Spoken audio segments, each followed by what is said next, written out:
Très bien, merci beaucoup pour cette introduction. Merci de m'avoir invité à ces quarts d'heure de l'Institut Pasteur. C'est toujours très honorifique pour un bouseux du 93 de venir à l'Institut Pasteur soi-même. Et donc, alors surtout pour vous faire quelque chose d'un petit peu compliqué, parce que résumer les problématiques et les enjeux du paludisme en 15 minutes, c'est pas très simple. Et donc, pour commencer par vous écœurer, je vais vous faire un petit rappel de cycle. Parce qu'en fait, comme souvent dans les parasitoses, quand on comprend le cycle, on peut comprendre aussi beaucoup de choses. En matière de paludisme, je ne vous fais pas l'offense de vous dire que ça commence par une piqûre d'anophèle femelle, que vous voyez au niveau de la... Il y a un petit pointeur, non? C'est pas grave. Au niveau de l'épaule, là, sur cette photo, mais ça peut être ailleurs que sur l'épaule. Ensuite, ça va directement dans le foie après seulement 30 minutes de passage sanguin. Au niveau du foie, il y a une maturation qui dure à peu près une semaine, avec surtout une multiplication parasitaire qui fait qu'au bout d'une semaine, vous avez une multitude de parasites qui se retrouvent dans les vaisseaux sanguins. Et là s'enclenche le cycle schizogonique ou érythrocytaire, qui est un cycle d'amplification, mais je reviendrai là-dessus tout à l'heure, qui dure 48 heures pour Falciparum. Et on parlera surtout de Falciparum parce que c'est celui qui est le plus important en termes de santé publique, et des durées plus longues ou parfois plus courtes pour les autres espèces. Et puis au bout de 2 ou 3 cycles, il y a une dédifférenciation sexuelle qui fait que apparaissent des formes sexuées, donc les gamétocytes, et ce sont ces formes-là qui vont être absorbées par une nouvelle piqûre d'anophèle et qui vont continuer le cycle.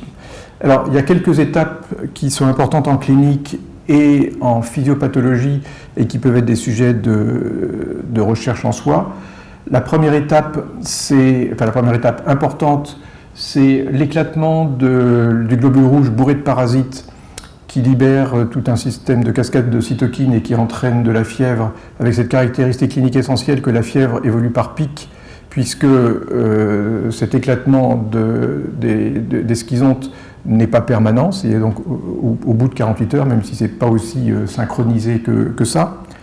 Un autre point important, c'est ce cycle d'amplification qui fait que pour Falciparum, en tout cas, on commence de 0 et on peut aller théoriquement jusqu'à 100% des massifs parasités, même si bien évidemment la personne infectée meurt avant d'arriver à 100%. On considère que, en gros, au-delà de 60% des massifs parasités, le décès est assuré.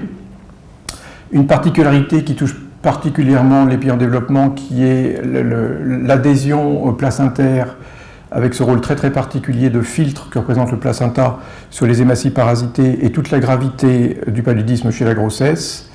Et puis des phénomènes très particuliers physiopathologiques au niveau des vénules profondes, notamment du cerveau. Alors je ne vais pas vous expliquer tous les phénomènes parce que c'est extrêmement complexe mais extrêmement passionnant à explorer. Il y a encore beaucoup de choses à faire, donc vous pourrez vous mettre au travail après. Mais une des caractéristiques, c'est que les hématies parasitées se déforment avec des petites nodosités à la surface et s'agglutinent les unes aux autres, donc ça freine le flux sanguin parce qu'elles s'agglutinent, et en plus il y a des phénomènes d'adhésion à l'endothélium vasculaire qui fait qu'il n'y a pas de thrombus au vrai sens du terme, donc il n'y a pas d'ischémie, mais ça génère des anomalies métaboliques qui entraînent cette encéphalopathie particulière au paludisme grave et aux formes neurologiques. J'ai fini de vous embêter avec ça. Oui, juste le petit truc sur les hypnozoïdes, c'est juste pour vous rappeler que pour certaines espèces, notamment Vivax et Ovalé, on peut faire des accès très à distance de l'infection initiale, ce qui pose certains problèmes thérapeutiques, mais on n'aura pas trop le temps de les aborder. Alors, en termes de problématiques et d'enjeux, une des choses les plus importantes à noter, c'est que sur les 15 dernières années, il y a eu une amélioration épidémiologique très significative. Je ne rentre pas sur les détails, vous voyez juste sur le tableau de gauche la courbe descendante sur l'incidence des accès palustres qui montre qu'il y a une vraie réduction d'incidence depuis en gros 2000, et sur le schéma de droite qui représente un continent que chacun reconnaîtra, vous regardez juste l'intensité des couleurs. En gros, à gauche, c'est-à-dire en 2000, c'est très intense, à droite, c'est moins intense, et ça veut dire qu'il y a moins de mortalité chez les enfants, sachant que l'essentiel de la mortalité dans le cadre du paludisme en zone d'endémie se situe chez les enfants de moins de 5 ans qui n'ont pas encore acquis leur immunité qu'on appelle prémunition, parce que c'est une immunité relative. Donc il y a du mieux.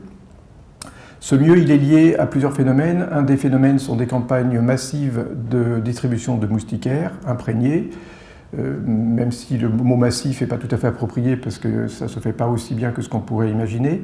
À l'introduction j'allais dire nouvelles, ce n'est pas tout à fait nouveau parce que ça fait 20 ans que ça existe, mais de thérapeutiques basées sur une molécule qui fut révolutionnaire, qui est le dérivé de l'artémisinine et qui a cette particularité d'avoir un effet extrêmement rapide et surtout pendant toute la durée du cycle érythrocytaire et donc une action très précoce sur les parasites engagés dans le cycle érythrocytaire, ce qui explique une partie de la rapidité d'action de ce traitement. Je passe sous silence le troisième facteur parce que je n'ai pas le temps de parler de tout.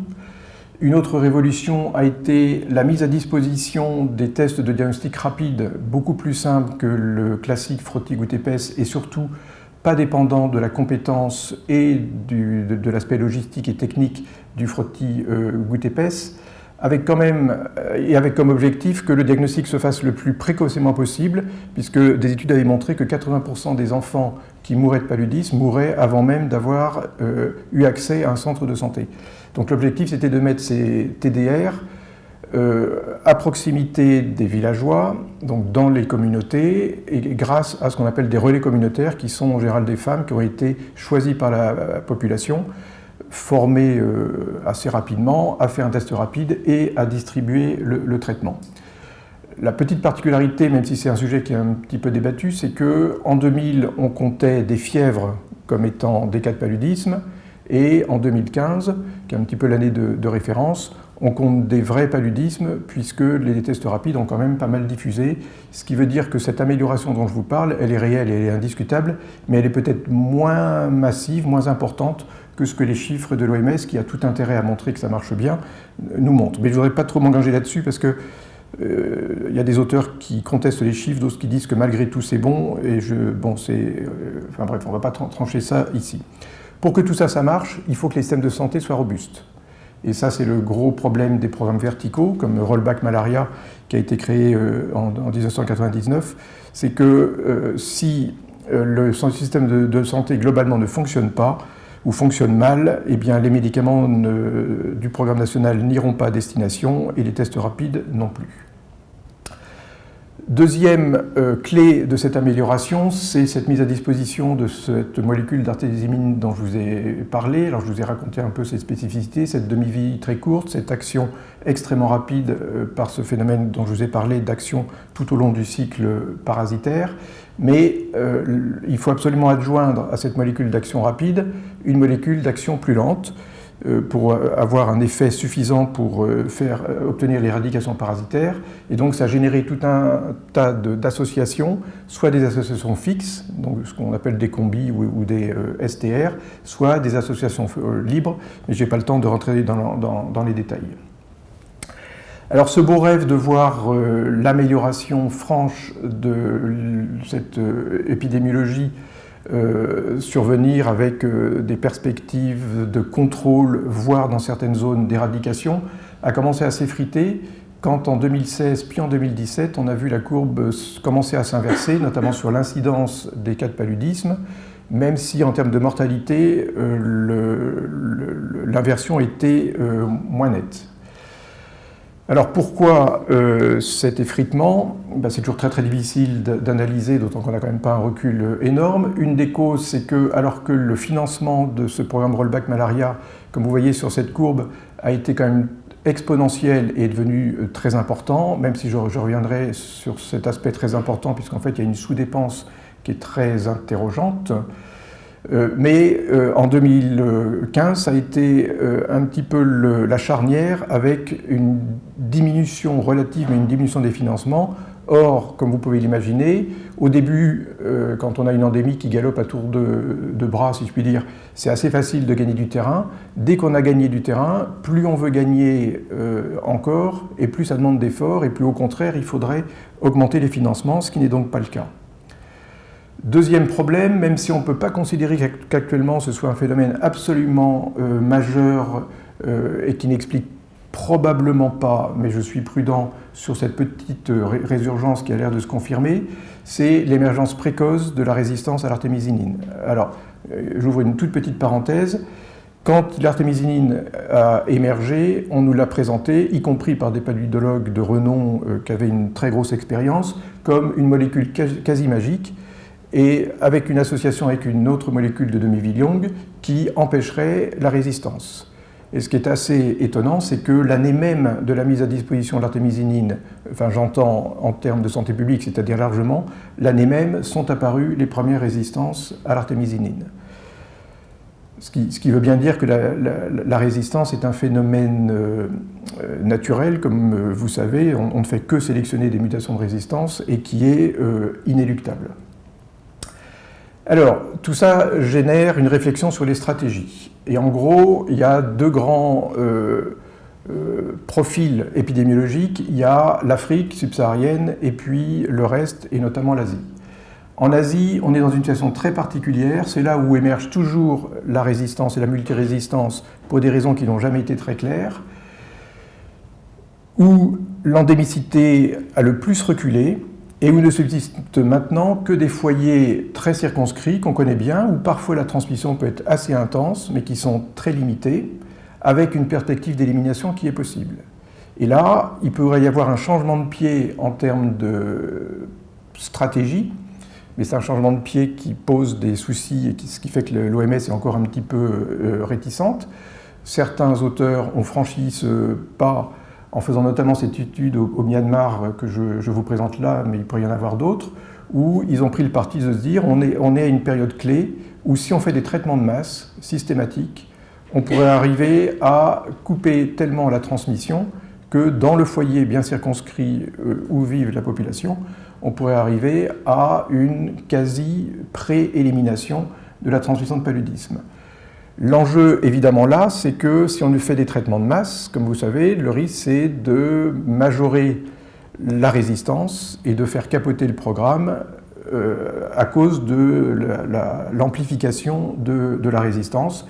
Cette étude de Landier avait l'air d'être plutôt optimiste sur le fait que des traitements de masse n'entraînaient pas de résistance, mais c'est une étude, on ne peut pas forcément dire que c'est la religion absolue.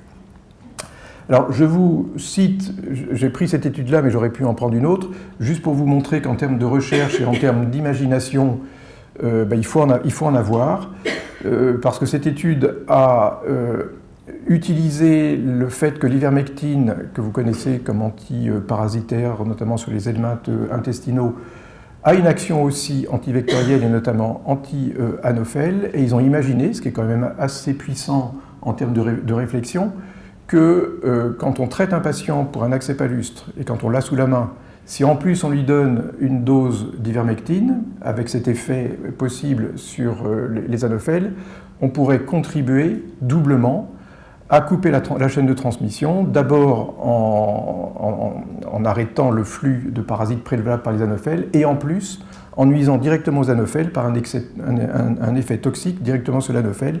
Et cette étude a montré, alors c'est une étude très préliminaire, on ne peut pas considérer que c'est maintenant un outil de santé publique, mais c'est intéressant comme concept. Pour ce qui est de l'Afrique, là l'Afrique subsaharienne, le problème est complètement différent. 92% du nombre d'accès palustres se passe en Afrique subsaharienne. Il y a deux pays qui sont le Nigeria et le Congo RDC, qui représentent 40% de l'ensemble des cas mondiaux.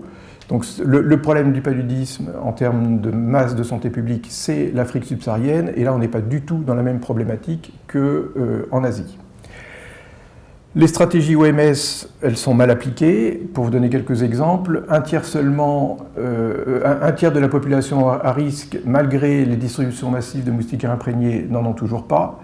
Moins de 50% des femmes qui pourraient avoir, donc je parle des femmes enceintes, qui pourraient avoir accès au traitement préventif intermittent. Je n'ai pas le temps de vous expliquer, mais c'est une forme de traitement préventif, enfin curatif, mais préventif des complications pour le fœtus. Enfin, donc là, c'est un traitement systématique qui est recommandé par Rollback Malaria. Donc moins de 50% de ces femmes reçoivent effectivement le TPI, et moins de 25% de ces 50% reçoivent les 2 doses qui sont considérées comme étant le minimum pour que le programme ait réellement un effet. Et puis il y a ce paradoxe financier qui n'est pas spécifique à l'Afrique, mais qui est plus marqué en Afrique, et qui rejoint le fait que les structures de santé sont trop déficientes pour pouvoir absorber les financements et donc les actions qui peuvent être proposées, qui est que si on estime qu'on a à peu près besoin de 5 milliards de dollars pour faire fonctionner les programmes nationaux de lutte contre le paludisme, 50% seulement sont disponibles, mais ce n'est pas un problème, si je puis dire, parce que seulement 25% sont réellement utilisés, donc il y a une sous-utilisation, faute de structures qui peuvent utiliser cet argent. Donc on ne gagnera réellement en Afrique subsaharienne la bataille du paludisme que si les systèmes de santé, globalement, s'améliorent. Un tout petit mot sur les contrefaçons, sans trop m'étendre, mais juste pour vous signaler que c'est un problème pas spécifique au paludisme, mais c'est un réel problème et que ça contribue à une mesure qui est difficile à évaluer, mais que ça contribue à l'émergence de la résistance. Et j'en arrive à la conclusion en espérant ne pas avoir trop dépassé mon temps. Pour ce qui est du paludisme endémique, c'est donc mieux qu'avant, si je puis dire, mieux qu'avant 2000, mais ça reste très fragile. Pour l'Afrique subsaharienne, l'objectif reste une réduction de morbimortalité et une réduction de transmission. Et donc, il faut renforcer le programme de rollback malaria avec l'amélioration de l'accès aux dérivés de l'artémisinine, ce qu'on appelle les ACT, aux tests de diagnostic rapide, et puis surtout renforcer les systèmes de santé. Pour l'Asie et l'Amérique tropicale, là on peut réellement avoir un objectif d'élimination, mais il faut avoir une imagination, si je puis dire, et savoir bouleverser un petit peu les dogmes pour arriver à cette élimination. Et puis juste un mot pour finir sur le paludisme d'importation, pour ceux que ça peut intéresser ou qui veulent partir en juillet ou en août en vacances dans des zones à risque. Il y a 5000 à 5500 cas par an en France, donc c'est une maladie rare, donc mal connue. Et les 10 ou 15 décès qui ont lieu tous les ans en France, dans leur immense majorité, sont parce qu'on est passé à côté du diagnostic, en tout cas parce qu'il a été fait trop tardivement. Le paludisme d'importation vient essentiellement d'Afrique subsaharienne. Il est essentiellement lié à falciparum et dans 80% des cas, il concerne des migrants africains qui vivent en France, ce qu'on appelle en anglais les VFR, Visiting Friends and Relatives, et qui repartent au pays pour les vacances. On utilise aussi les ACT dans le paludisme d'importation, et pour la prévention, les choses sont beaucoup plus simples. Et retenez que pour l'Afrique subsaharienne, on peut recommander toujours, même s'il peut y avoir des nuances, une chimoprophylaxie. Pour l'Asie et l'Amérique tropicale, compte tenu de la très grande faiblesse de risque pour les voyageurs, on peut ne plus recommander de chimoprophylaxie. Et je voudrais juste finir sur une toute petite note qui est quand même très interpellante et qui concerne le Venezuela. Le Venezuela, qui est dans le marasme que vous connaissez actuellement et qui était un marasme qui est survenu quand même très brutalement, était un pays leader dans le contrôle du paludisme. Et en seulement 2 ans de marasme politico-économique, le paludisme qui était réellement contrôlé s'est mis à flamber. On dit, je ne sais pas si c'est vrai, parce qu'il n'y a plus personne pour faire l'évaluation épidémiologique, qu'on estime qu'il y a environ 1 million de cas par an au Venezuela actuellement, alors qu'il s'était réduit à quelques centaines ou au pire 1 ou 2 milliers avant. Et donc c'est quand même très impressionnant de voir que quand on est arrivé à contrôler une endémie comme le paludisme, dans un pays où la transmission n'est pas si facile que ça, en l'espace de 2 ans, tout peut être ruiné. Et sur cette note un tantinet pessimiste, je cède la parole.